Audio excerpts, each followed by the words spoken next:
जय श्री कृष्णा दोस्तों। जानिए कौन है अरावन देवता, जिनसे होती है किन्नरों यानी हिंजड़ों की शादी।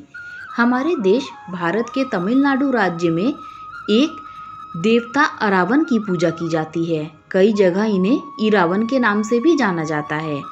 अरावन हिंजड़ों के देवता हैं, इसीलिए दक्षिण भारत में हिंजड़ों को अरावनी कहा जाता है। हिंजड़ों और अरावन देवता के संबंध में सबसे अचरज वाली बात यह है कि हिंजड़े अपने आराध्य देव अरावन से साल में एक बार विवाह करते हैं। हालांकि यह विवाह मात्र एक दिन के लिए होता है। अगले दिन अरावन देवता की मौत के साथ ही उनका वैवाहिक जीवन खत्म हो जाता है। अब सवाल यह उठता है कि अरावन है कौन, हिंजड़े उनसे शादी क्यों रचाते हैं और यह शादी मात्र एक दिन के लिए ही क्यों होती है।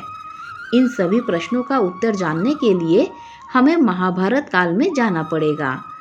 अरावन अर्जुन और नाग कन्या उलूपी के पुत्र थे। अरावन महाभारत की कथा के अनुसार एक बार अर्जुन को द्रौपदी से शादी की एक शर्त के उल्लंघन के कारण इंद्रप्रस्थ से निष्कासित करके 1 साल की तीर्थ यात्रा पर भेजा जाता है। वहां से निकलने के बाद अर्जुन उत्तर पूर्व भारत में जाते हैं, जहां की उनकी मुलाकात एक विधवा नाग राजकुमारी उलूपी से होती है। दोनों को एक दूसरे से प्यार हो जाता है और दोनों विवाह कर लेते हैं। विवाह के कुछ समय पश्चात उलूपी एक पुत्र को जन्म देती है, जिसका नाम अरावन रखा जाता है। पुत्र जन्म के पश्चात अर्जुन उन दोनों को वहीं छोड़कर आगे की यात्रा पर निकल जाता है। अरावन नागलोक में अपनी मां के साथ ही रहता है। युवा होने पर वो नागलोक छोड़कर अपने पिता के पास आता है। तब कुरुक्षेत्र में महाभारत का युद्ध चल रहा होता है, इसीलिए अर्जुन उसे युद्ध करने के लिए रणभूमि में भेज देता है। महाभारत युद्ध में दी थी स्वयं की बलि। महाभारत युद्ध में एक समय ऐसा आता है जब पांडवों को अपनी जीत के लिए मां काली के चरणों में स्वैच्छिक नर बलि हेतु एक राजकुमार की जरूरत पड़ती है। जब कोई भी राजकुमार आगे नहीं आता है तो अरावन खुद को स्वैच्छिक नर बलि हेतु प्रस्तुत करता है, लेकिन वो शर्त रखता है कि वो अविवाहित नहीं मरेगा। इस शर्त के कारण बड़ा संकट उत्पन्न हो जाता है, क्योंकि कोई भी राजा यह जानते हुए कि अगले दिन उसकी बेटी विधवा हो जाएगी, अरावन से अपनी बेटी की शादी के लिए तैयार नहीं होता है। जब कोई रास्ता नहीं बचता है तो भगवान श्री कृष्ण स्वयं को मोहिनी रूप में बदलकर अरावन से शादी करते हैं। अगले दिन अरावन स्वयं अपने हाथों से अपना शीश मां काली के चरणों में अर्पित करता है। अरावन की मृत्यु के पश्चात श्री कृष्ण उसी मोहिनी रूप में काफी देर तक उसकी मृत्यु का विलाप भी करते हैं। अब चूंकि श्री कृष्ण पुरुष होते हुए भी स्त्री रूप में अरावन से शादी रचाते हैं, इसीलिए किन्नर जो कि स्त्री रूप में पुरुष माने जाते हैं भी अरावन से एक रात की शादी रचाते हैं और उन्हें अपना आराध्य देव मानते हैं। कुवगम तमिलनाडु में है भगवान अरावन का मंदिर। वैसे तो अब तमिलनाडु के कई हिस्सों में भगवान अरावन के मंदिर बन चुके हैं, पर इनका सबसे प्राचीन और मुख्य मंदिर विल्लुपुरम जिले के कुगांव में है, जो कूठन दावर टेम्पल के नाम से जाना जाता है।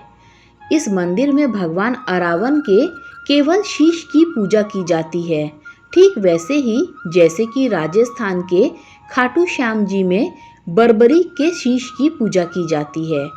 हिंजड़ों का सबसे बड़ा उत्सव कुवगम गांव में हर साल तमिल नववर्ष की पहली पूर्णिमा फुल मून को 18 दिनों तक चलने वाले उत्सव की शुरुआत होती है। इस उत्सव में पूरे भारतवर्ष और आसपास के देवों से किन्नर इकट्ठा होते हैं। पहले 16 दिन मधुर गीतों पर खूब नाच गाना होता है।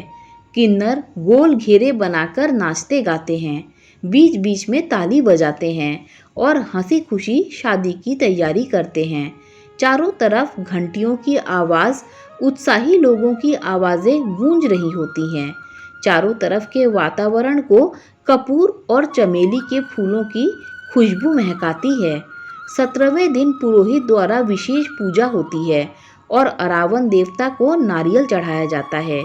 उसके बाद अरावन देवता के सामने मंदिर के पुरोहित के द्वारा किन्नरों के गले में मंगलसूत्र पहनाया जाता है, जिसे थाली कहा जाता है।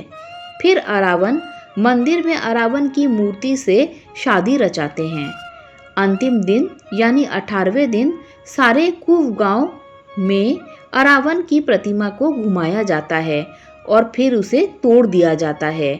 उसके बाद दुल्हन बने किन्नर अपना मंगलसूत्र तोड़ देते हैं, साथ ही चेहरे पर किए गए सारे श्रृंगार भी मिटा देते हैं और सफ़ेद कपड़े पहन लेते हैं और ज़ोर ज़ोर से छाती पीटते हुए खूब रोते हैं, जिसे देखकर वहाँ मौजूद लोगों की आंखें भी नम हो जाती हैं। और उसके बाद अरावन उत्सव खत्म हो जाता है और अगले साल की पहली पूर्णिमा पर फिर से मिलने का वादा करके लोगों का अपने अपने घर में जाने का कार्यक्रम शुरू हो जाता है। दोस्तों, अगर आपको ये वीडियो अच्छी लगी हो तो लाइक शेयर सब्सक्राइब कीजिए। Thanks for watching this video.